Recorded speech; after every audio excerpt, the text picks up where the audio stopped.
Good morning friends आप सभी को एमवी जीनियस प्लेटफॉर्म पर वेलकम है। फ्रेंड्स आज हम लोग एक नए टॉपिक के साथ आज की क्लास को स्टार्ट करने वाले हैं और वह टॉपिक है heating effect of electric current.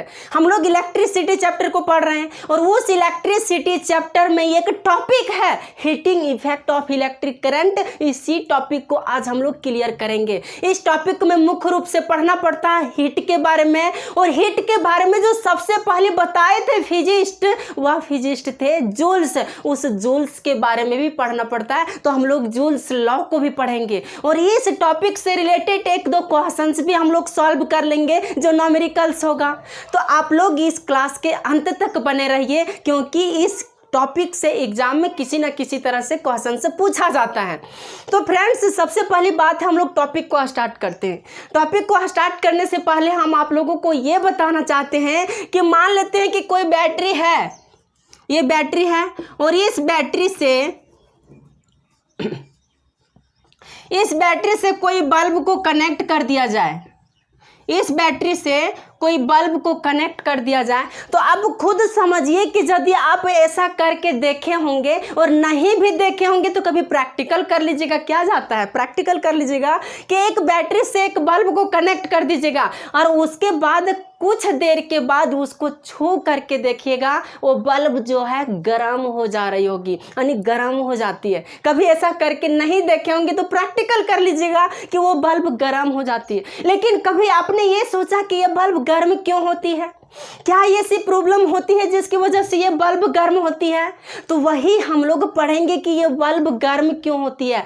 और हम लोगों को जो इलेक्ट्रिकल एनर्जी जो ज्ञान किया जाता है, वह इलेक्ट्रिकल एनर्जी कहाँ से मिलता है? तो हम लोगों को इलेक्ट्रिकल एनर्जी इसी बैटरी से मिलता है। और इसी बैटरी से कोई बल्ब हम लोग जलाते हैं, फैन जलाते हैं, जो भी हम लोग इलेक्ट्रिकल रिसोर्सेज हम लोग यूज करते हैं, जो भी अप्लायंस यूज करते हैं, वह इलेक्ट्रिक बैटरी से या तो इलेक्ट्रिक करंट से, कहीं से भी, जैसे कि बिजली वगैरह है तो बिजली वगैरह से हम लोग इसका इस्तेमाल करते हैं। लेकिन कभी आपने ये नहीं सोचे होंगे कि ये गर्म क्यों होती है। तो हम लोग पढ़ेंगे कि ये गर्म क्यों होती है। इसी टॉपिक में हम लोग इसको क्लियर करेंगे कि बल्ब गर्म क्यों होती है।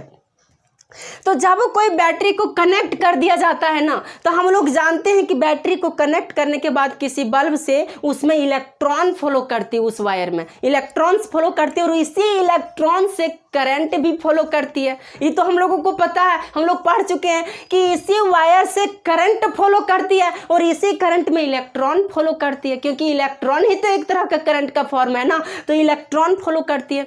तो इलेक्ट्रॉन जब फॉलो करती है ना, तो इस वायर में इलेक्ट्रॉन्स का कॉलिजन होता है, टक्कर होता है, एटम के साथ उसका टक्कर होता है, एक दूसरे से टकराता है ना, तो टकराने के दौरान ये एप्लियंस गर्म हो जाती है।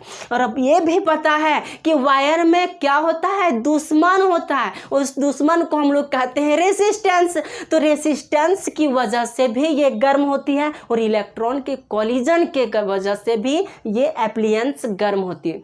कोई भी चीज़ गर्म हो सकती है, चाहे वह फैन हो, फैन भी ज़्यादा देर तक चलेगा तो भी गर्म हो जाएगी, फ्रिज ज़्यादा देर तक चलेगा तो फ्रिज भी गर्म हो जाती है, टीवी ज़्यादा देर तक चलेगा तो टीवी गर्म हो जाती है। आकि ना हो तो प्रैक्टिकल करके देख लीजिएगा, लेकिन चेक करके ही देखिएगा, क्योंकि चेक करने के बाद, प्रैक्टिकल करने के बाद हम लोगों को थोड़ा कॉन्सेप्ट अच्छा से क्लियर होता है, समझे ना।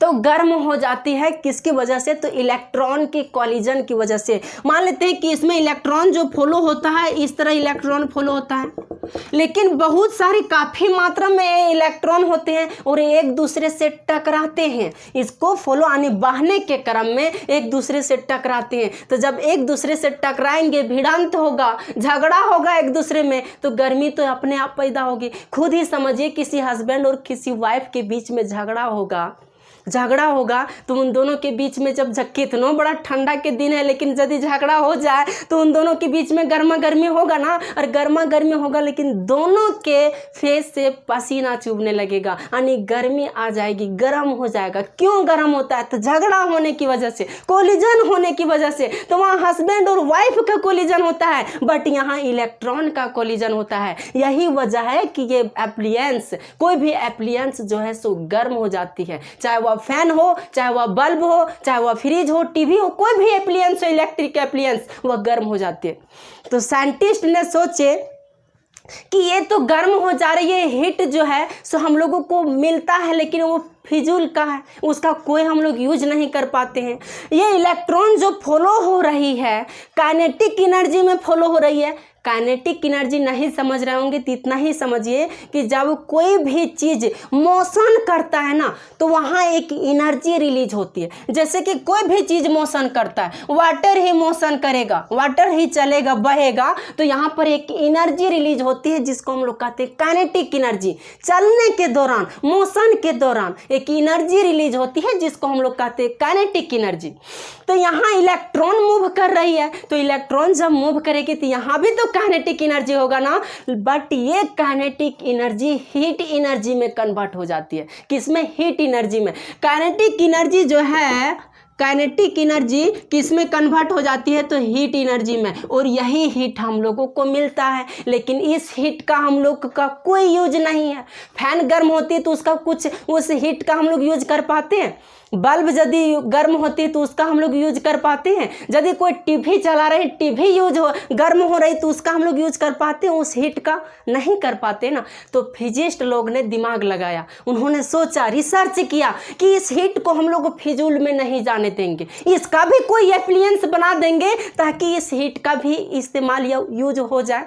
तो उन्होंने सोचा कि हीट को हम लोग एक ऐसा इंस्ट्रूमेंट बना देते हैं जो हीट के बल पर ही हम लोगों को कुछ बेनिफिट दे। तो उन्होंने क्या बना दिए? इलेक्ट्रिकल जो हीटर होता है वह इलेक्ट्रिकल हीटर को बना दिए। जैसे कि आप नहीं देखे होंगे तो इस इमेज में देखिए, इस इलेक्ट्रिकल हीटर को उन्होंने बना दिए। बल्ब में जो फिलामेंट होता है ना, फिलामेंट, उस फिलामेंट को बना दिए। इलेक्ट्रिकल हीटर हो गया, फिलामेंट हो गया। और आप लोग इलेक्ट्रिकल आयरन भी देखे होंगे, क्योंकि आजकल तो शौकीन है क्रीज का शर्ट पहनने का, यानी जब तक कपड़ों में आयरन ना हो तो पहनने में मज़ा ही नहीं है ना। तब उन्होंने इलेक्ट्रिकल आयरन भी बना दिए। अब ये सिक्को क्यों बनाए? तो इन्होंने सोचा कि इस एनर्जी को, जो हीट एनर्जी है, इसको भी हम लोग किसी फॉर्म में हम लोग यूज कर लें।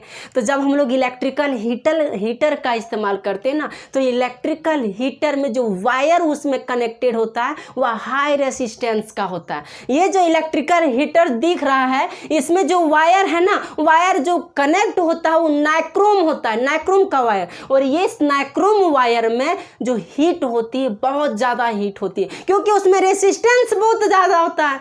जैसे कि मान लीजिए नाइक्रोम का वायर है, नाइक्रोम का वायर है, लेकिन और ये नाइक्रोम के वायर में ही तो हीटर है।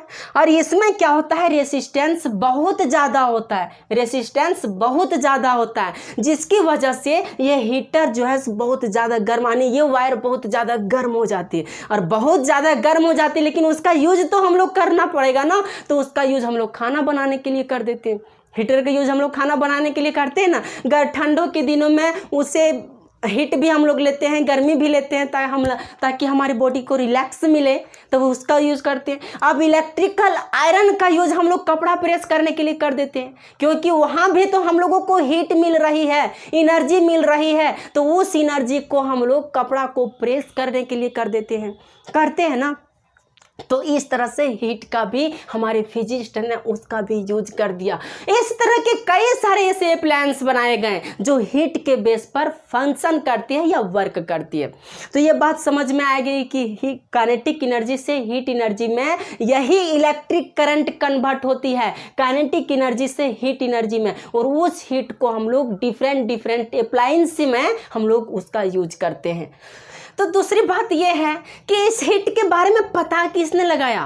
कोई तो होगा जो पता लगाए होंगे कि हीट भी होता है और उसके बेस पर कुछ बनाया जाता है, उसका कोई रूल्स होगा। तो उसको सबसे पहले बताए थे एक साइंटिस्ट थे जिनका नाम था जूल्स। जूल्स ने ही सबसे पहले बताए कि हीट होता है, यानी कोई भी इलेक्ट्रिकल सोर्सेस से कोई अप्लायंस को हम लोग कनेक्ट करते हैं तो वहाँ पर हीट उत्पन्न होती है। और वो उस हीट को एक फार्मूला के माध्यम से उन्होंने बताए थे।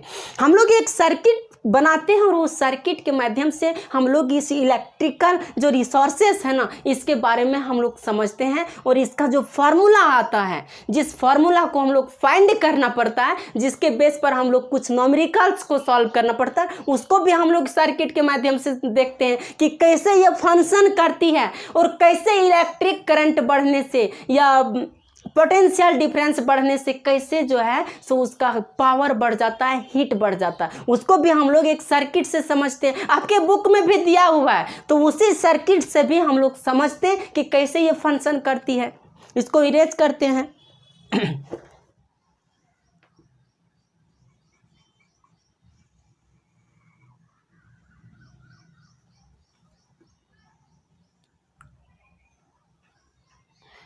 इसको एक बैटरी से कनेक्ट कर देते हैं, एक स्विच लगा देते हैं, इसमें एमीटर लगा देते हैं करंट को मेजर करने के लिए, और यहाँ पर पोटेंशियल डिफरेंस यानी वोल्ट भी लगा देते हैं, वोल्ट मीटर पोटेंशियल डिफरेंस को मेजर करने के लिए।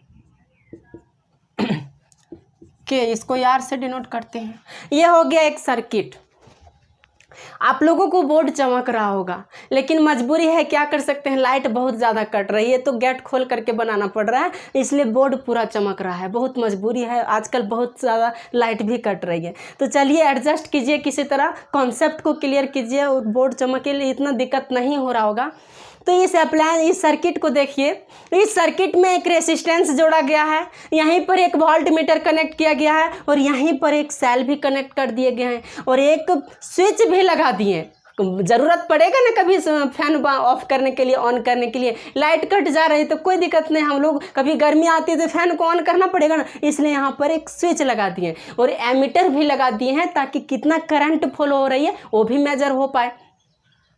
तो अब इसमें समझिए कि पोटेंशियल डिफरेंस, यहाँ पोटेंशियल डिफरेंस है, तो इस बैटरी से क्यू चार्ज को ले जाने के लिए कितना पावर लगाना पड़ेगा इस बैटरी को इस पोटेंशियल डिफरेंस से होते हुए। यदि पोटेंशियल डिफरेंस हाई होगी तो इसका पावर हाई होगा या लो होगा, वो भी हम लोग देखेंगे कि पोटेंशियल डिफरेंस यदि हाई होगी यानी इसका वैल्यू यदि हाई होगा तो इसको ज़्यादा पावर लगाना पड़ेगा कि कम पावर लगाना पड़ेगा। यदि पोटेंशियल डिफरेंस लो होगी तो इसको कितना पावर लगाना पड़ेगा। तो यदि पोटेंशियल डिफरेंस हाई होगी तो इसे भी पावर हाई लगाना पड़ेगा ज़्यादा। अब खुद समझिए कि यदि यहाँ पर दुश्मन ज़्यादा होगा तो इसे और ज़्यादा बल से झगड़ना पड़ेगा, और ज़्यादा इससे झगड़ा करना पड़ेगा, इससे झगड़ने के लिए, इससे जीतने के लिए करना पड़ेगा ना। तो पोटेंशियल डिफरेंस यदि हाई होगा तो पावर भी हाई होगा। तो हम लोग इसको एक फॉर्मूला के रूप में लिख सकते हैं कि पावर जो है हाई होगा पोटेंशियल डिफरेंस के, पोटेंशियल डिफरेंस को हम लोग V से डिनोट करते हैं, यानी P is equal to V। इसलिए लिखें कि यदि हम लोग पोटेंशियल डिफरेंस को बढ़ाएंगे तो पावर भी बढ़ जाएगा। दूसरा बात देखिए भाई, दूसरा बात यहाँ क्या लिखा है, क्यू चार्ज को, कितना चार्ज को ले जाना है, क्यू चार्ज को ले जाने के लिए। तो हम लोग लिख देते हैं क्यू चार्ज को ले जाने के लिए, कहाँ से, इस बैटरी से क्यू चार्ज को इस वोल्टमीटर से क्रॉस करवाने के लिए इस बैटरी को कितना पावर चाहिए, कितना शक्ति चाहिए ताकि इस दुश्मन से यह क्रॉस कर जाए, इसको क्रॉस करके बाहर निकल जाए। कुछ तो शक्ति चाहिए भाई। तब क्या हो गया, अब बात रही कि पावर पर डिपेंड करता है। तो पावर देखिए किस पर डिपेंड करता है, टाइम पर डिपेंड करता है। किस पर, टाइम पर। आने जब इसे बैटरी आने चार्ज को ले जाने के लिए, मान ले कोई दो व्यक्ति है, ये दो पर्सन है, दो पर्सन है, एक पर्सन को यहाँ से 10 वोल्ट, कितना 10 वोल्ट या कूलम ले लेते हैं, कूलम क्योंकि चार्ज ले जाना है ना, तो 10 कूलम चार्ज इसे भी ले जाना है और 10 कूलम चार्ज इसे भी ले जाना यहीं से। लेकिन ये इसको ये मान लेते हैं, इसको भी मान लेते हैं। तो ये को 10 कूलम चार्ज ले जाने के लिए टोटल कितना टाइम लगा, तो इसको 5 सेकेंड का टाइम लगा। कितना टाइम लगा, टोटल 5 सेकेंड को। बट बी को यहाँ से यहाँ तक ले जाने के लिए टोटल 10 सेकेंड का टाइम लगा। कितना सेकेंड का, 10 सेकेंड का टाइम लगा और इसको 5 सेकेंड का टाइम लगा। तो आप खुद इमेजिन कीजिए कि ज़्यादा पावरफुल ये है कि ये है। आप बताइए कमेंट में कि ज़्यादा पावरफुल कौन है, ये है कि ये है। आप खुद देखिए कि इसे यहाँ इतना ही कूलम चार्ज ले जाना है, लेकिन ये जो है सो 5 ही सेकेंड में पूरा कर लिया। यानी ये ज़्यादा पावरफुल था तभी ना 5 सेकेंड में ही पूरा कर लिया। बट ये जो है सो अपने कूलम चार्ज को ले जाने के लिए, क्यू चार्ज को ले जाने के लिए 10 सेकेंड का टाइम लिया। कितना? 10 सेकेंड का टाइम लिया। डैट मीन्स हम कह सकते हैं ये कम पावरफुल होगा, इससे कम पावरफुल है, यानी इससे ये कमज़ोर है ये बंदा, तब ने इसे 10 सेकेंड का लगा। नहीं समझे तो कोई बात नहीं। एक और एग्जाम्पल देखिए कि कोई व्यक्ति यानी कोई पर्सन है, कोई पर्सन है और इसकी वाइफ है।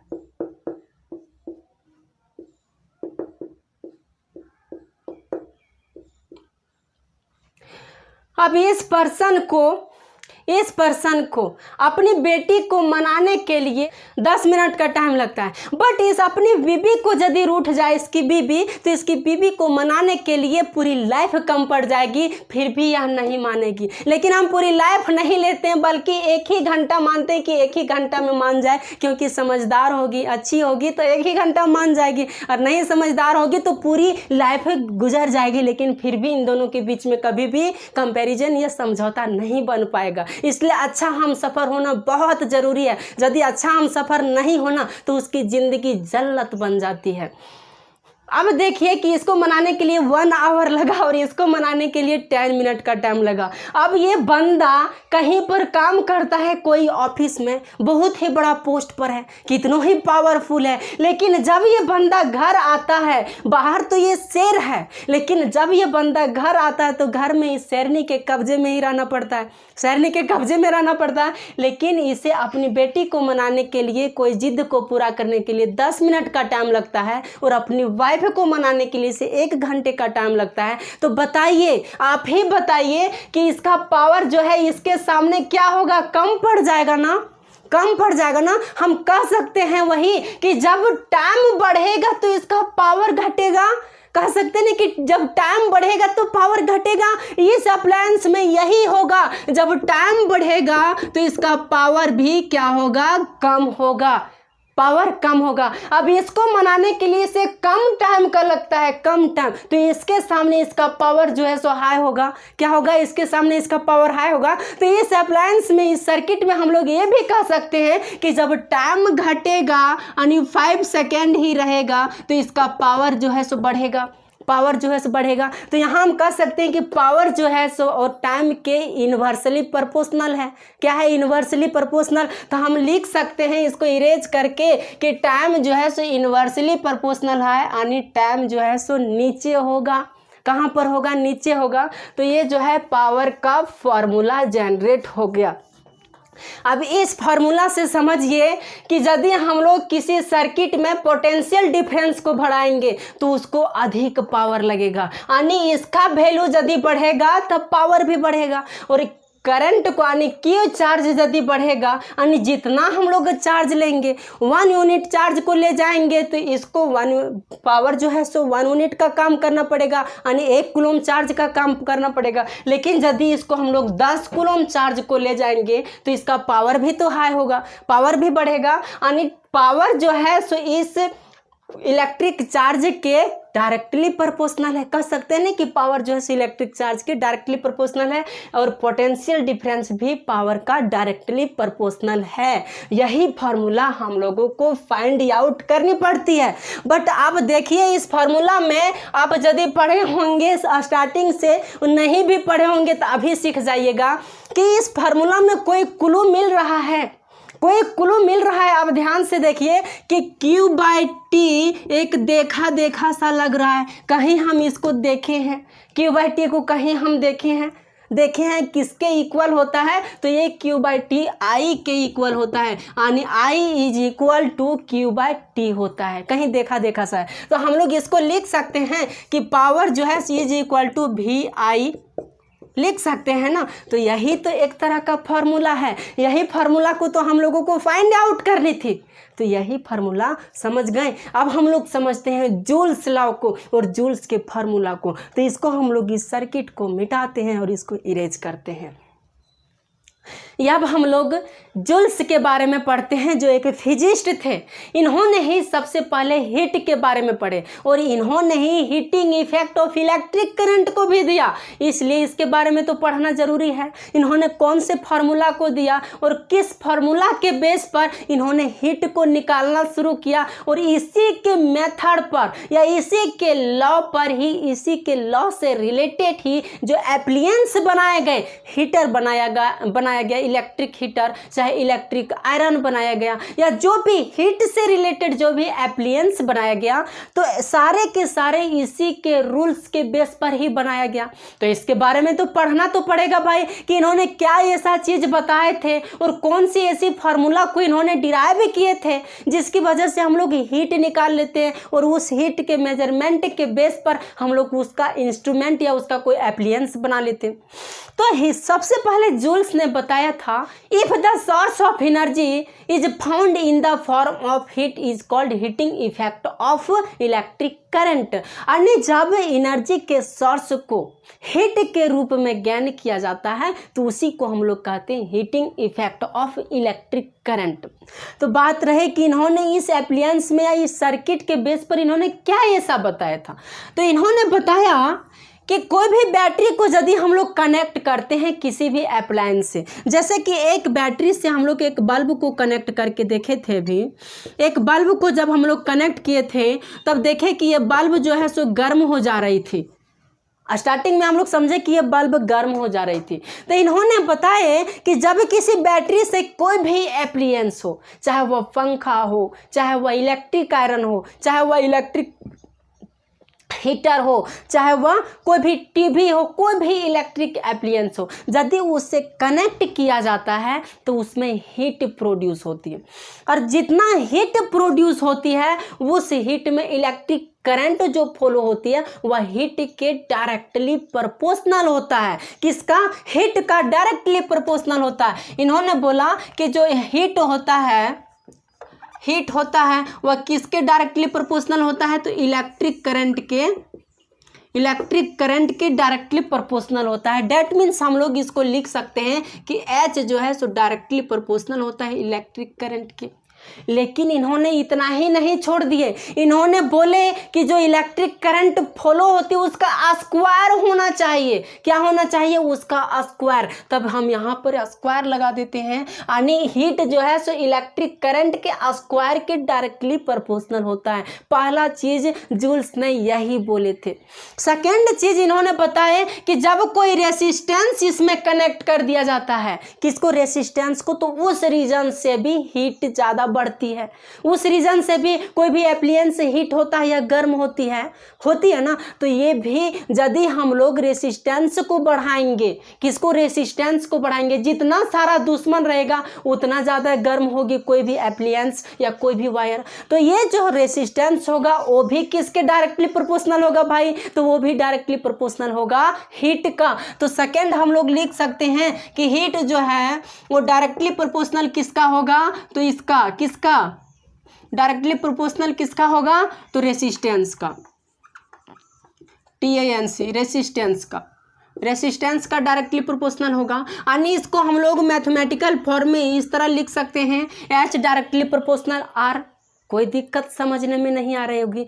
थर्ड चीज इन्होंने बताए थे कि जब यहाँ पर रेसिस्टेंस को ज़्यादा देर तक गुजारा जाएगा, यानी करंट को ज़्यादा देर तक फॉलो कराया जाएगा, उतना ही ज़्यादा गर्म होगी। यानी टीवी यदि 10 मिनट तक चलेगी तो वो टीवी कम गर्म होगी, लेकिन वही टीवी यदि दिन भर चलेगा तो वो टीवी ज़्यादा गर्म होगी ना। यानी हम कह सकते हैं कि टाइम बढ़ेगा तब क्या होगा कि उसका हीट भी बढ़ेगा। यानी हस्बैंड और वाइफ के बीच में यदि झगड़ा ज़्यादा देर तक चलेगी तो उन दोनों के बीच में ज़्यादा गर्मा गर्मी होगा, कम देर तक चलेगी तो कम गर्मा गर्मी होगा ना। तो वही हम लोग इससे रिलेट करते हैं कि तीसरा चीज़ हम लोग लिख सकते हैं कि टाइम हीट जो है सो टाइम के भी डायरेक्टली प्रोपोर्शनल होंगे। किसके टाइम के भी, यानी एच डायरेक्टली प्रोपोर्शनल टी हम लोग लिख सकते हैं, कोई दिक्कत नहीं हो रहा होगा। अब इसको हम लोग एक साथ फॉर्म में लिख सकते हैं कि यहाँ भी एच कॉमन है, यहाँ भी एच कॉमन है, यहाँ भी एच कॉमन है, कॉमन फैक्टर एच है, तो इस कॉमन फैक्टर को हम लोग बाहर खींच लेते हैं, और जब बाहर खींचेंगे तो एच होगा, और एच डायरेक्टली प्रोपोर्शनल आई स्क्वायर, फिर यार और फिर टी, ये लिख सकते हैं। या इसको हम लोग डायरेक्टली प्रोपोर्शनल को हटाएंगे, H equal to I square R t. यही फार्मूला दिए थे किसने, हमारे जूल्स लॉ ने, किसने, जूल्स ने दिए थे इसी फार्मूला को, और इसी फार्मूला के बेस पर किसमें कितना हीट प्रोड्यूस हो रही है उसको फाइंड किया जाता है, तो इसको हम लोग कहते हैं जूल्स लॉ। ये भी डेरिवेशन आप लोगों को समझ में आ गया होगा। अब इस फार्मूला के बेस पर एक दो क्वेश्चंस हम लोग देख लेते हैं, बुक से ही देख लेते हैं क्वेश्चंस को, क्योंकि क्वेश्चंस पूछा जाता है इससे, तो इसको हम लोग अब इरेज कर देते हैं, समझने में तो कोई दिक्कत नहीं हो रही होगी। अब इसको हम लोग मिटा देते हैं।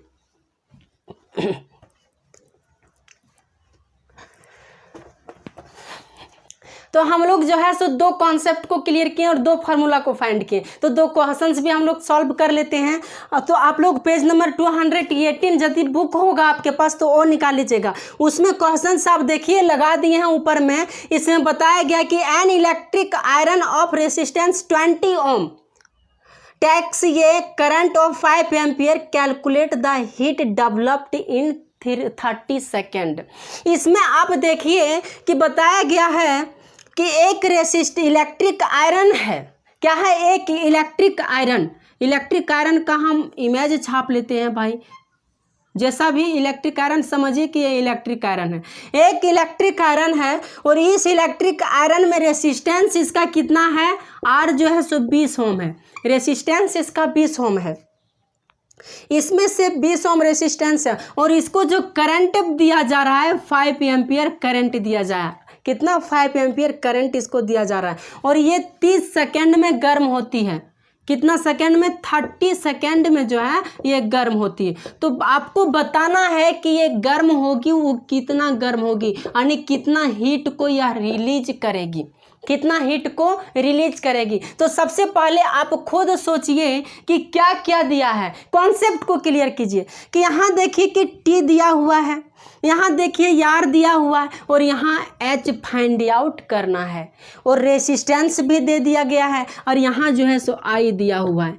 अब समझिए कि एच निकल जाएगा, एच हम लोग फाइंड आउट कर सकते हैं हीट को, कौन से फार्मूला में। तो देखिए गिवन सबसे पहले हम लोग लिख लेते हैं, क्वेश्चन को सॉल्व करने के लिए ऊपर में गिवन, यार कितना है 20 ओम, आई कितना है 5 एम्पियर, और क्या है एक टी कितना है 30 सेकेंड, और फार्मूला हम जानते हैं किसका, जूल्स लॉ का फार्मूला, चूंकि H is equal to I square R t, ये फार्मूला होता है H इज इक्वल टू। अब H तो हम लोगों को फाइंड करना है, और I के जगह हम लोग 5 पुट कर देंगे, और इसका स्क्वायर है तो इसका भी स्क्वायर हम लोग कर देंगे, कोई दिक्कत तो नहीं होगा। R के जगह 20 और T के जगह कितना हो जाएगा 30 सेकेंड, कोई दिक्कत। अब देखिए कि यहाँ 5 का स्क्वायर है, स्क्वायर मीन्स मल्टीपल, यानी 2 बार वो गुना होगा, कितना बार, 5 × 5, यानी 5 जा 25, 2 बार गुना होगा।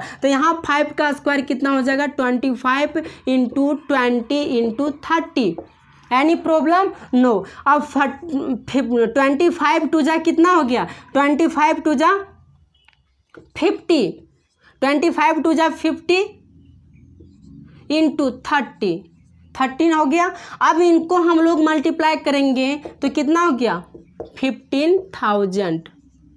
15,000 क्या निकला, हीट। तो समझिए एक चीज़ और फैक्ट याद रखिए कि हीट को जो मेजर किया जाता है वह जूल में किया जाता है, किसमें, जूल में, क्योंकि हीट को किसने दिया था, जूल। तो हम लोग रेसिस्टेंस के बारे में भी पढ़े कि रेसिस्टेंस को जो मेजर किया जाता है ओम में, क्योंकि ओम्स ने उन्हें उसके बारे में बताया था। तो यहाँ भी हीट के बारे में बताया जूल ने, इसलिए इसको जूल में मेजर किया जाता है। तो इसका SI यूनिट जूल होता है, किसका, हीट का SI यूनिट जूल होता है। या एनर्जी यदि रहेगा, एनर्जी, तो एनर्जी का SI यूनिट क्या होता है, तो जूल होता है। ये हमेशा याद रखिएगा, पूछा जाता है एग्जाम में 1 नंबर का।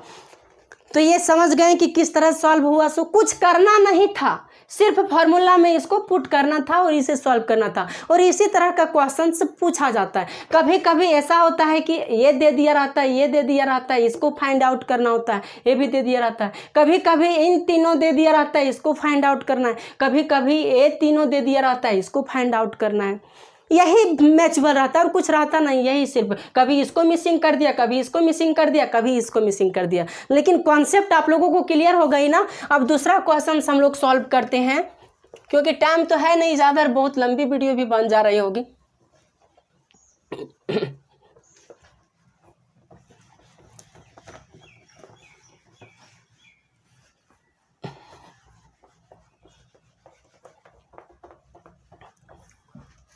सेकेंड क्वेश्चन आप पेज नंबर निकाल लीजिएगा 219। 219 में आप देखिए क्वेश्चंस ऊपर में लगा भी दिए हैं, और आपके पास यदि बुक होगा तो वहाँ से भी देखिए कि an electric bulb is connected to a 220 volt generator. एक बल्ब जो है सो 200, एक बल्ब किससे कनेक्ट किया गया है, कितना, तो एक बल्ब जो है सो एक जनरेटर से कनेक्ट किया गया है 220 वोल्ट जनरेटर से, 220 वोल्ट जनरेटर से। The current is 0.50 ampere, 50 ampere. और इसमें जो करंट फ्लो हो रही है, कितना करंट फ्लो हो रही है, 0.50 एम्पियर करंट फ्लो हो रही है। तो इसमें हम लोगों को फाइंड आउट करने के लिए बोला है कि what is the power of bulb, यानी बल्ब का पावर क्या होगा, पावर क्या होगा बल्ब का, यानी इसका कैपेसिटी क्या होगी, इस बल्ब की कैपेसिटी यानी पावर, जो हम लोग फार्मूला फाइंड आउट किए।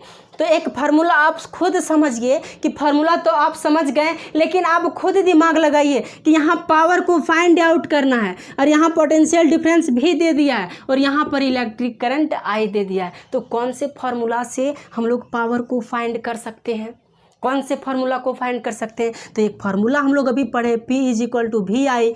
ये फार्मूला तो हम लोग भूलेंगे नहीं, क्योंकि हस्बैंड और वाइफ का झगड़ा होता है इसमें भाई, इसलिए इसको भूलेंगे नहीं। तो P = VI होता है, चूँकि हम लिखेंगे P = VI।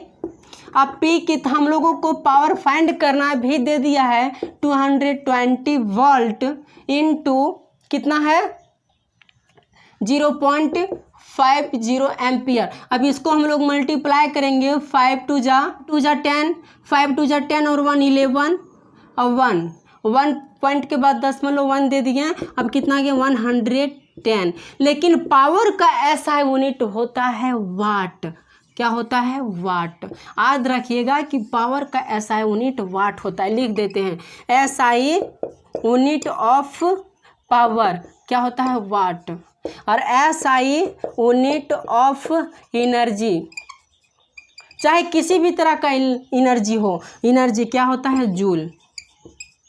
तो ये क्वेश्चंस हो गया, दो फार्मूला को हम लोग डिराइव किए, और उसी दो फार्मूला के बेस पर हम लोग दो क्वेश्चंस को भी क्लियर कर लिए।